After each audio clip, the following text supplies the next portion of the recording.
All right, so we are talking about light for deep sleep, the whats, the whys, and the hows. So let's get right on into it.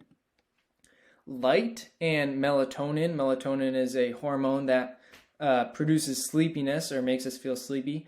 They are very closely linked, and they are linked through these two things on the screen that you see.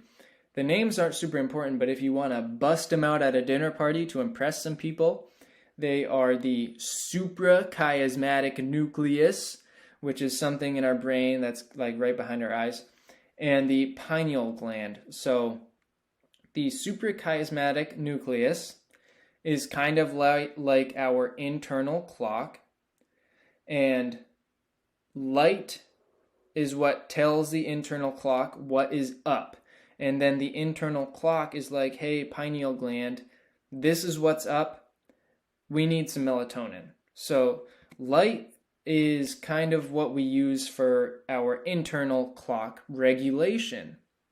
So what is the schedule of light that we want for optimal melatonin?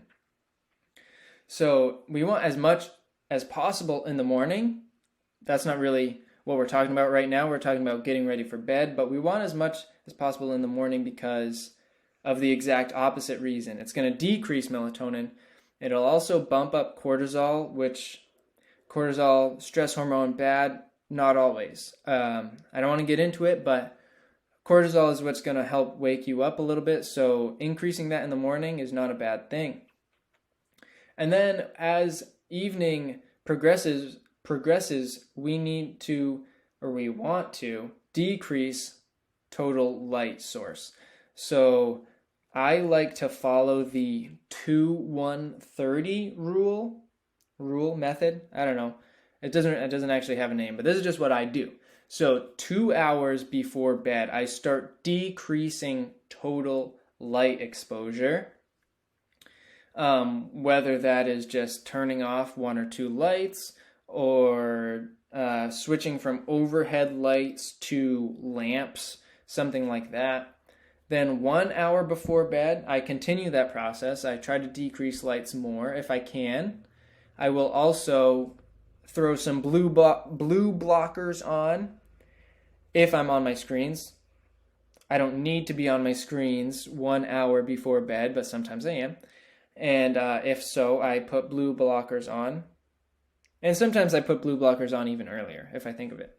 But anyway, then 30 minutes before bed, no screens at all. Because screens are basically a tiny sun that you just are holding in your hand or right on top of your lap. And that's going to mess with our internal clock regulation and melatonin secretion.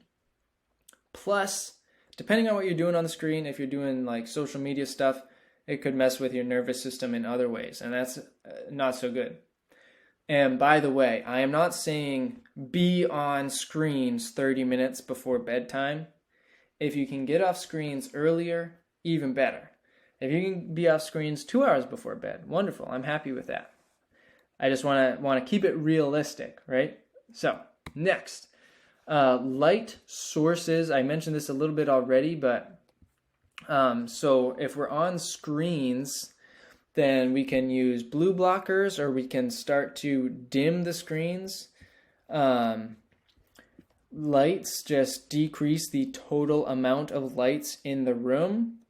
Dim them if possible or cover them up. So I almost had to do this. I was this close, but we got a new lamp. So we actually don't have overhead lights in our living room. We only have lamps. The lamps are kind of bright. So I was this close to taking a sheet and like tossing it over the lamp to just decrease the total brightness. But we got a new lamp that is a lot more dim. So now I just turn off the one lamp and switch to the more dim lamp. Anyways, just a little fun fact about me. Electronic lights. So this is more about the bedroom, and this is something that you could maybe do way, way ahead of time. Electronic lights. So stuff like, depending on the time of year, if you have an AC, ACs have like 1,000 lights on them, so you can't really unplug it because then it's not going to work, but you want to cover it up somehow. To do so, you can use the tape method. You could take like dark tape and just throw it right up on the lights, or you could take regular tape and then you could Sharpie on top of the tape to make the tape darker. Whatever you got to do. If I have blackout sheets, and this was not sheets, curtains. I have blackout curtains, and this was a game changer. So we have the AC in the window and we have the blackout curtains, but you can't put the curtain over the AC or else it's not going to blow on you. But if we pull it just enough over the AC and then when you tape it down so that the air doesn't blow the curtain away from it and expose the light, then the light stays covered up. And it's a game changer. It was a serious game changer for me. Seriously. It was pretty awesome. But there also could be like a power cord. Sometimes has a switch that is also a light. I don't know why. But you could either turn that off, or if you need it, cover it up. If you have a TV in the bedroom, get rid of the TV. That'd be great. But those normally have a little light on the power button. Try to get rid of that if you can. So on and so forth. Oh, yeah. Well, that's the end of the slideshow. If you have any questions, let me know. Thanks.